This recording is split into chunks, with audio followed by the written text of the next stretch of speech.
Halo sanak semua, kita jumpa lagi di channel Firdaus Abi. Channel ini akan menyampaikan informasi-informasi inspiratif untuk kita semua. Yuk, tetap di sini.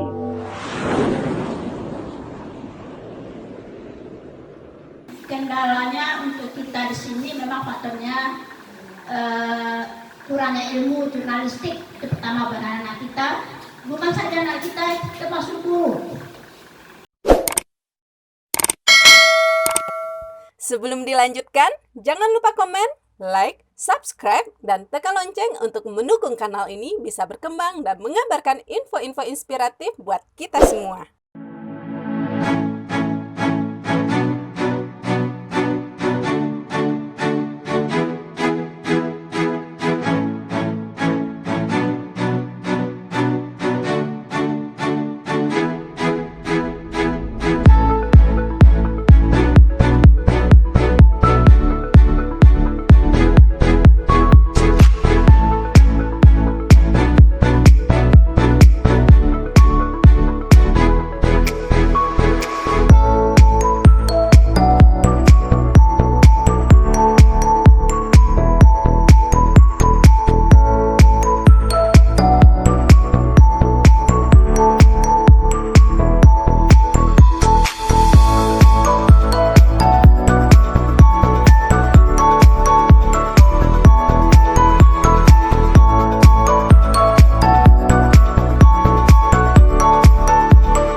Sengaja saya cari 13 kegiatan yang hebat menurut saya. Mudah-mudahan Bapak Ibu semua sepakat, setuju dan mencoba melaksanakan ini.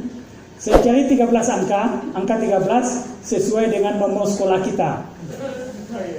13. Pertama saya tawarkan, poin pertama adalah guru harus bisa menulis dan tulisannya harus dibaca warga sekolah. Saya mohon maaf karena menggunakan dua kata harus pada kalimat ini. Lalu yang kedua, lebih khusus dan lebih spesifik, wajib menurut saya. Pembimbing ekskul itu bisa menulis. Kemudian yang ketiga, ini masih tawaran juga, hukuman kepada anak. Saya tawarkan hukum dengan menulis dan mempresentasikan tulisan itu. Tawaran keempat, guru yang menulis buku sendiri. Guru yang menulis, ini salah satu contoh buku, Dilema Guru Era Milenial, sebuah realita di dunia pendidikan. Bu Arnawati NZ ini kepala SMP 4 Solo. Naskahnya diserahkan pada saya, kemudian saya bantu sebagai editor. Buku anak atau buku kelas seperti yang saya sebutkan di awal tadi, ada buku untuk anak, ada buku yang karya dari anak, dan ada karya dari secara kolektif kelas. Yang keenam, pojok literasi. Pojok literasi ini tergantung bagaimana kita memanage lingkungan kita, bagaimana kita mengkondisikan tempat kita. Apalagi Sabtu kemarin saya sudah lihat bangunan baru, ada gazebo. Gazebo itu bisa nyaman untuk membaca. Karena Sabtu kemarin sudah saya pakai bersama anak-anak ekskul menulis. Saya pakai salah satu dan ternyata angin sepoi-sepoi enak juga untuk membaca di situ.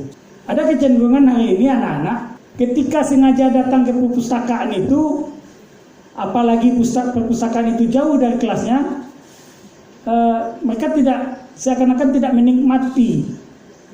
Lalu mungkin ada di tempat-tempat strategis yang bisa digunakan. Masih pengalaman di sebuah sekolah, ada box buku, paling-paling isi bukunya itu paling banyak sekitar 20. Itu box buku itu diletakkan bukan di kelas Bu, di pos satpam, diletakkan di pos satpam. Lalu ketika saya tanya ke kepala sekolah dan saya sinkronkan dengan satpam, kata kepala sekolahnya, ikut sederhana saja. Malaki orang tua menunggu anak daripada bosan duduk di dalam motor, mengalai-alai dalam motor. Kalau nampak buku, kalau bagi orang yang suka membaca, maka dia diambil bacaannya itu.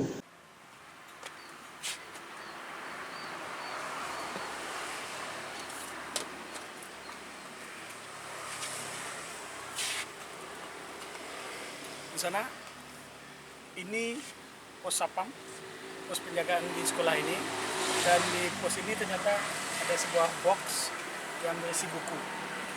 Nah, bagi orang yang menunggu siswanya atau anaknya atau keluarganya ada waktu kosong sehingga bisa menikmati bacaan.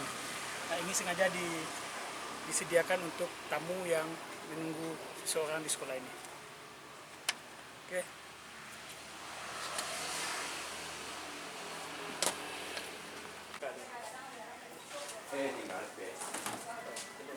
Tapi di situ, Pak sedang baca jadikan. Yang manfaatkan berkas.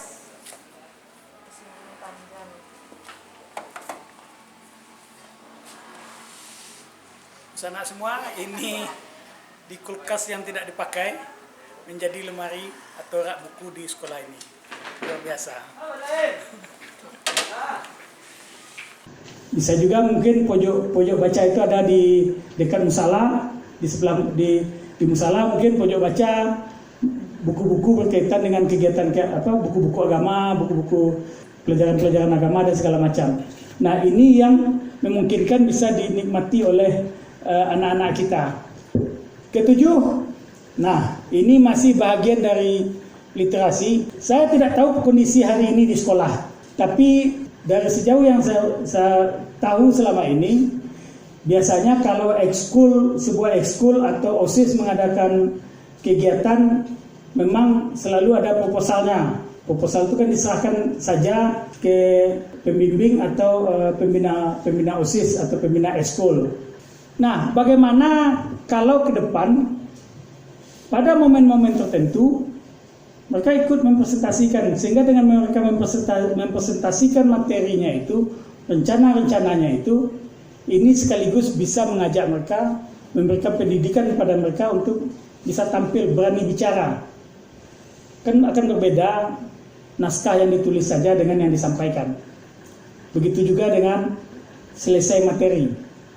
Kemudian yang ke-8, selama ini misalnya pulang dari pelatihan, materi pelatihan itu yang pulang dari pelatihan, kalau ibu-ibu, bapak-bapak selama ini dibagi enggak materi itu pada kawan-kawan yang lain? Tidak, cukup sampai siapa yang pergi saja.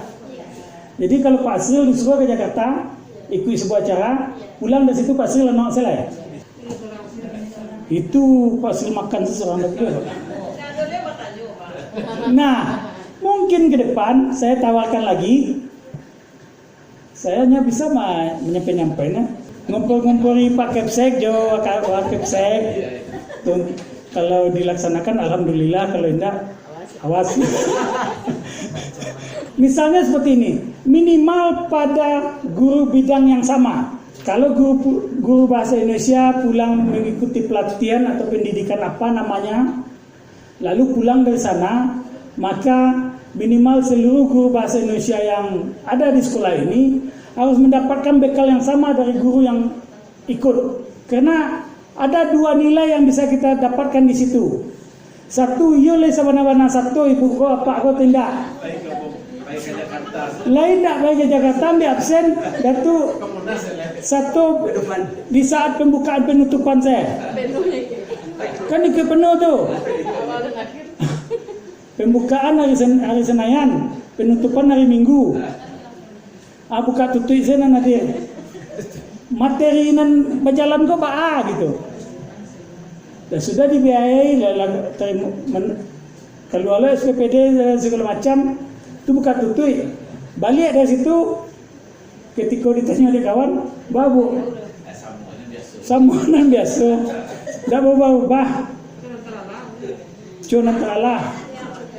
Maka saya kumpuli Pak Roni, besok kalau ada guru yang pergi, maka pulang dari situ minimal guru yang minimal presentasi di depan guru guru mata pelajaran yang sama, sehingga guru mata pelajaran yang sama juga mendapatkan ilmunya. Kalau ada guru pelajaran yang sama di sekolah itu balimo, pai bana seorang dapat untuk kalimo-limonya gitu, sehingga bahan-bahannya sama-sama dapat gitu. Kan tidak terbiayai, tidak gadang jadi biaya dari sekolah. Ilmu banyak dapat dibagi yang sama. Itu tidak ada bagi kan? Itu untuk nampai. Kesembilan, sebetulnya ini tidak sulit menurut saya, karena ini tidak hukuman. Maka ada wajib kunjungi perpustakaan untuk seluruh siswa. Wajib kunjungan perpustakaan bagi seluruh siswa ini berangkat dari ketika saya sekolah dulu, SMA, ketika saya SMA itu ada namanya pramuka wajib. Saya bukan anak pramuka, tapi pada momen-momen tertentu seluruh kelas itu dalam satu semester itu minimal dapat satu kelas, satu kali dia wajib ikut pramuka bersama anak-anak ekskul pramuka. Khusus untuk perpustakaan, maka mungkin bisa diatur oleh kepala perpustakaan nanti ada jadwal kunjungan wajib setiap kelas dalam waktu tertentu. Nah, jika perlu, tidak hanya sekedar wajib kunjungan perpustakaan itu, tapi tentu diikuti dengan aturan yang mengikat. Apakah bisa saja nanti mungkin dibuatkan kertas blankonya, buku yang dibaca, apa yang disimpulkan, dan apa yang didapatkan dari bacaan itu. Sehingga ini secara tidak langsung memberikan motivasi memaksa anak-anak untuk membaca. Karena kalau anak-anak hari ini tidak dipaksa, mereka juga abai.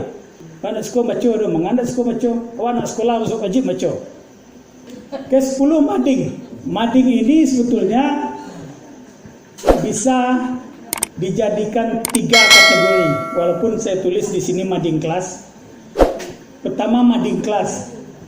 Mading kelas itu pada momen-momen tertentu diwajibkan anak menulis membuat mading di kelas. Lalu katakanlah misalnya sekali sebulan ada penilaian. Madingnya biar tetap di sekolah, di kelas. Jika perlu setidaknya di kaca depan kelas itu, sehingga bisa juga dibaca oleh siswa lain, sehingga bisa dibandingkan nanti. Dengan mading kelas itu kita bisa melihat seperti apa kreativitas di lokal itu. Nah, soal apakah nanti dia dinilai sekali sebulan, pergantian naskahnya diumumkan, dipertontonkan, dan juga nanti misalnya ketika penilaian mading terbaik, lalu juga ada misalnya salah satu mading yang belum masuk kategori misalnya, sehingga bisa memotivasi anak-anak itu untuk memperbaiki madingnya. Itu satu mading kelas. Lalu kedua, bisa juga ada mading untuk 2 hal lain. Mading sekolah yang dikelola oleh ekskul jurnalistik yang ada. Lalu satu lagi, mading yang memajang karya anak dan karya guru yang dimuat di media cetak misalnya. Misalnya ada karya guru yang dimuat di media cetak, tempel saja, jadikan clippingnya ditempel di depan sehingga anak-anak membaca. Karya anak yang dimuat di media cetak, tempel juga di mading khusus media itu, sehingga dia terpisah antara mading karya yang dimuat di media cetak dengan mading yang dibuat oleh anak-anak ekskul tadi. Lalu ke-11, ketika kita memaksa dan menugaskan mereka, tentu ada semacam bonus hadiah. Bisa saja kita lakukan pemilihan duta literasi sekolah. Bisa untuk siswa, bisa untuk guru dan pegawai yang ada di sekolah kita ini. Kriterianya bisa disusun, bisa disepakati sesuai kebutuhan dan situasi yang ada di sekolah. Yang ke-12, lomba karya tulis. Dia berbeda dengan pemilihan duta literasi tadi. Lomba karya tulis. Pada momen-momen tertentu, minimal pada momen bulan bahasa, di bulan Oktober, ada lomba seperti ini. Nah, juri dan segala macamnya menurut saya tidak perlu merangkuk kedua badan. Di sekolah bisa, kalau misalnya guru-guru kita tadi semua juga sudah bisa menulis. Terakhir, yang ke-13, nah mungkin ini sudah, kalau dari kunjungan ke sekolah ini mungkin sudah ada sebetulnya yang poin ke-13 ini. Posterilisasi di lingkungan sekolah, kelas, tulisan-tulisan motivasi yang ada di sepanjang koridor sekolah, yang ada di dalam kelas dan segala macam. Barangkali mungkin ini 13 poin sesuai dengan angka sekolah kita, 13 item kegiatan yang berkaitan dengan pengembangan literasi, walaupun sebetulnya kalau ditambah mungkin bisa lebih. Barangkali mungkin itu sebagai awal atau pembuka untuk pertemuan kita kali ini. Mudah-mudahan bisa kita tindak lanjuti. Perkenalkan Pak, nama saya Yuliasi, tapi biasa kali dibuat. Sangat bagus sekali pemaparan Bapak tentang masalah kegiatan literasi di sekolah ini, apalagi dengan ada 13 poin tadi.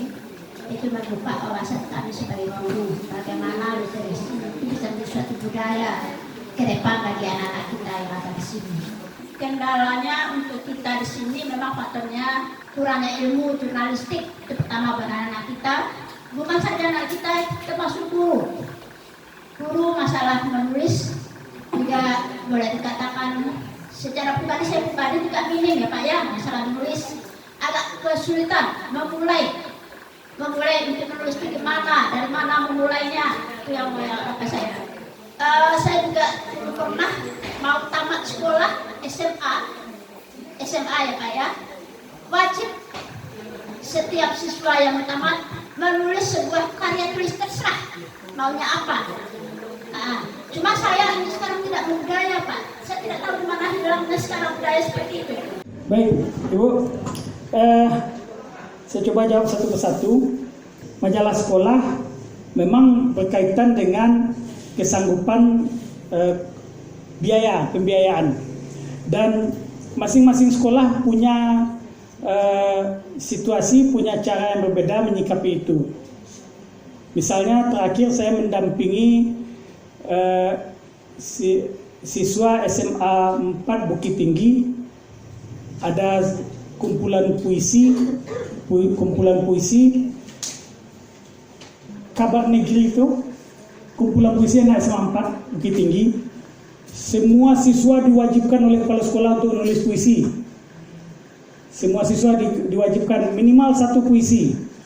Lalu sampai ke tangan saya ada sekitar 300 lebih, karena guru bahasa Indonesia pembimbing literasinya itu dari hampir 1000 naskah disortir oleh pihak sekolah dulu sampai ke tangan saya 350-an.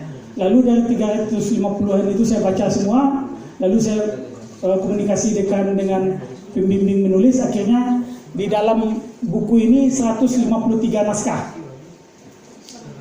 Nah, ini dibiayai oleh komite.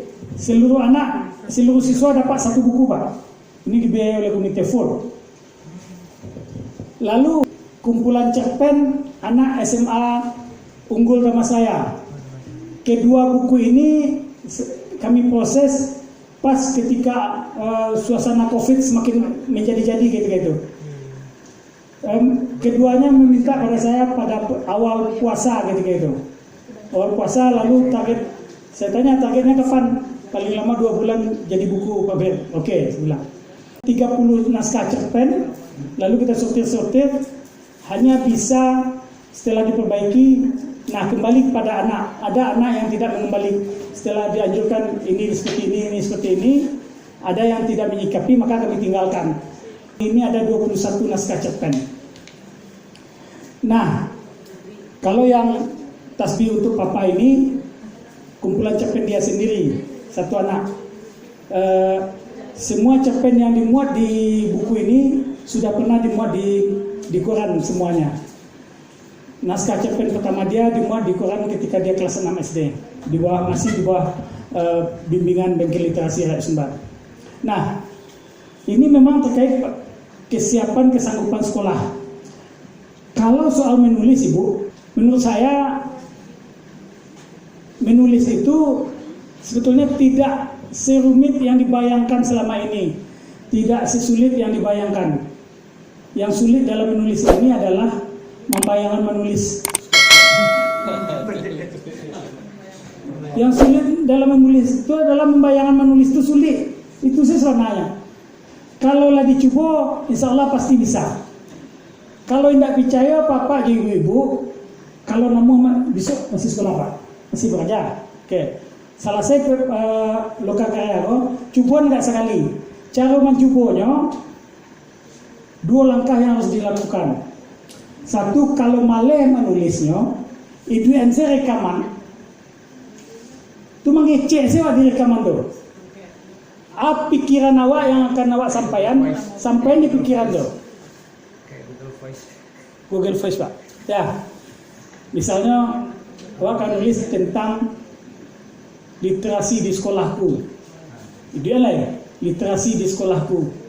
Sekolahku jauh dari pusat kota, berada di pinggiran. Anak-anak kami stratanya seperti ini, jelaskan.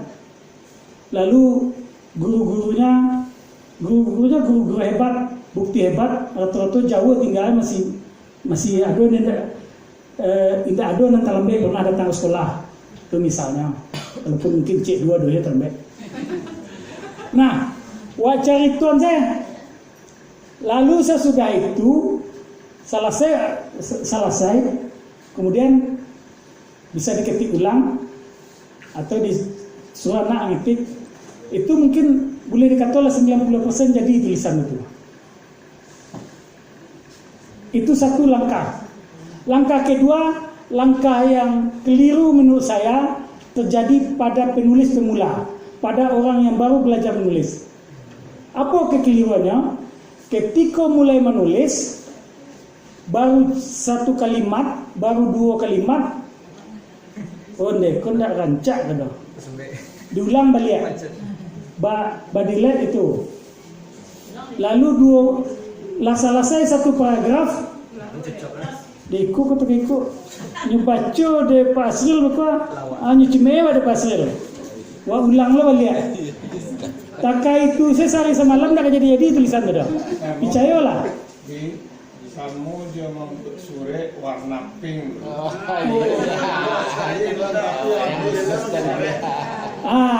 Kalau soal iko, awak minta kenangan pasril betul. Pengalaman mah? Sekali. Ya. Buatnya bisa 10 lembar. Ya. Lewat Iya. sudah tulis. Baun kata apa Pak? Baun. Waktu itu bisa. Jadi penulis. Ya. Inspirasi pasel. Nah. Asisten dulu. Nah, lalu baca menyikapi. Jadi ada istilah, ketika kita menjadi penulis, jangan sekali-kali menjadi editor.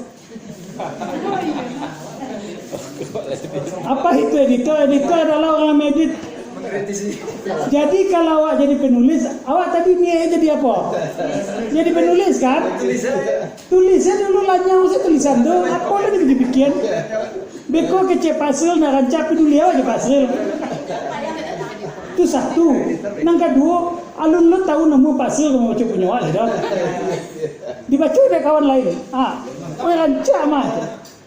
Dah kan ada guna pasril dia dah. Apa lo tapi ini pasril? Nah, ketika kita menulis, jadi penulis dulu. Jangan kita jadi editor. Lalu kapan fungsi editor itu kita lakukan? Selesai tulisan itu akan lebih baik, endapkan agak beberapa waktu. Tinggal tulisan itu lakukan kegiatan-kegiatan lain mungkin nggak sejam, sehari atau 2 hari sesudah itu dibaca ulang balik, baru itu yang dikoreksi. Baru itu yang dikoreksi. Nah, proses koreksi yang terbaik ini tidak menurut siapa-siapa ya, karena saya tidak pakai teori. Proses editing terbaik menurut saya, dan itu yang saya lakukan, naskah yang sudah kita ketik itu kita print outnya itu yang kita koreksi,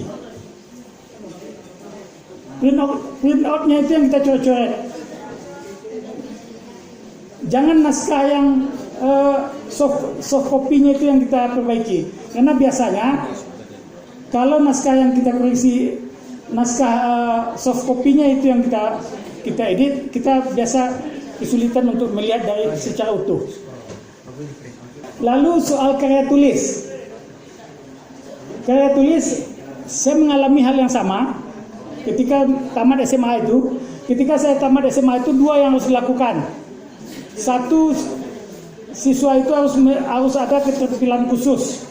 Keterampilan khusus itu namanya, ada dulu keterampilan mengetik 10 jari jo bon A bon B. Itu masuk 90-an itu. Enggak tahu, apa milenial enggak tahu bon A bon B dong. Rason lah Pak, hebat kami ini. Enggak tahu Pak bon A bon B enggak. Beko 2 SKS Pak.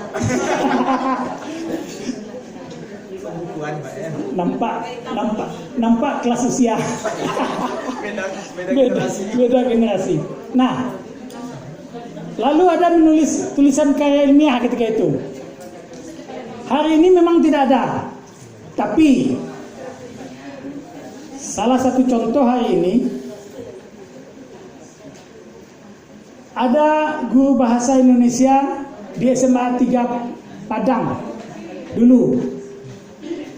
Beliau kepala SMA 3 sekaligus guru bahasa Indonesia, Pak Ramadan Shah. Hari ini beliau di SMA 1. Untuk anak-anak kelas 1, anak-anak kelas 10 itu tugas utama yang dibuat itu adalah buat karya ilmiah. Buat karya ilmiah. Dan kalau misalnya Bapak-bapak, Ibu-ibu berkesempatan berkunjung ke SMA 3 hari ini, maka bundel karya ilmiah itu bisa dilihat sudah dibundel seperti tesis, seperti skripsi. Itu ada di rak lemari ketika kita masuk sebelum sampai ke meja piket di sebelah kanan pintu gerbang, bertemu satu loker besar. Nah, ini tergantung pada ini dilakukan oleh Pak Ramadan Shah. Hari ini ketika beliau masih guru bahasa Indonesia di SMA 1, itu dibawanya lagi ke SMA 1. Nah, tinggal bagaimana teknik, metode, dan aturan-aturan yang ada bisa disesuaikan. Nah, ini bisa. Saya pernah buka beberapa naskahnya itu. Naskahnya tidak ribet-ribet, Bu. Rata-rata tema-temanya itu tematik yang ada di sekolah. Misalnya saya pernah buka naskahnya itu tentang kecenderungan siswa berinfak saat selesai salat zuhur. Terima kasih, banyak maaf. Wabillahi taufiq wal hidayah. Assalamualaikum warahmatullahi wabarakatuh. Assalamualaikum warahmatullahi wabarakatuh. Terima kasih kita ucapkan kepada Bapak Firdaus Habib yang sudah memberikan penguatan gerakan literasi sekolah di SMA Negeri 13 Padang. Apa yang disampaikan oleh Bapak Abi adalah bentuk-bentuk gerakan literasi yang betul-betul implikatif dan realistis bisa dijalankan di sekolah ini. Kita tidak ragukan lagi apa yang disampaikan Pak Abi berdasarkan pengalaman empirik dari hasil studi putar seluruh Sumatera Barat. Saya pikir Pak Abi layak kita sebut sebagai tokoh literat dengan bengkel literasi rakyat Sumbarnya yang telah banyak memberikan edukasi dan sebagai tokoh penggerak literasi di Sumatera Barat pada umumnya di sekolah-sekolah. Kami merasa bangga bisa bekerja sama dengan Bapak Firdaus Abi, di mana SMA Negeri 13 Padang di bawah bimbingannya bisa memberikan arahan, bisa akan memberikan masukan, dan bekerja sama dalam bagaimana gerakan literasi di SMA Negeri 13 Padang.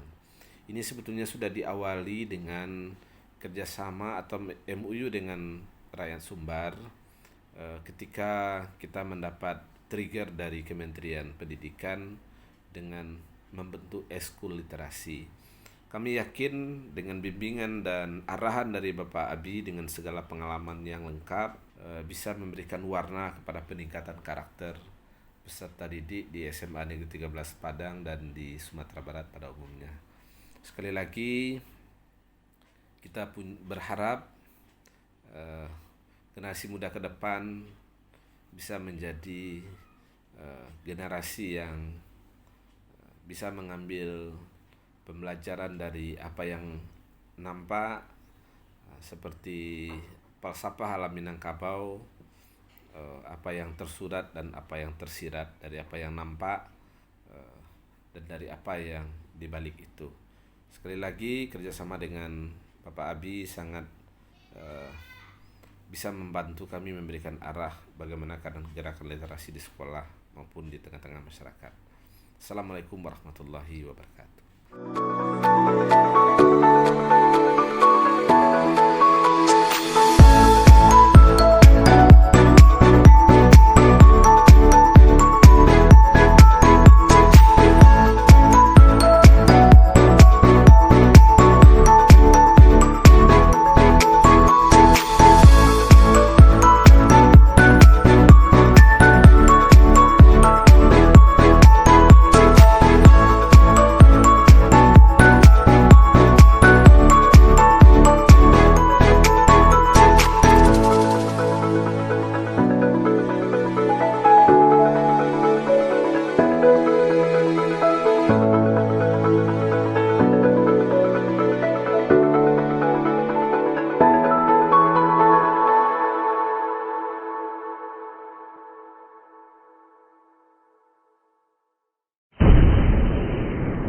Sampai di sini dulu jumpa kita kali ini, dan tetap dukung channel ini sehingga kami bisa memberikan informasi-informasi yang inspiratif untuk kita semua.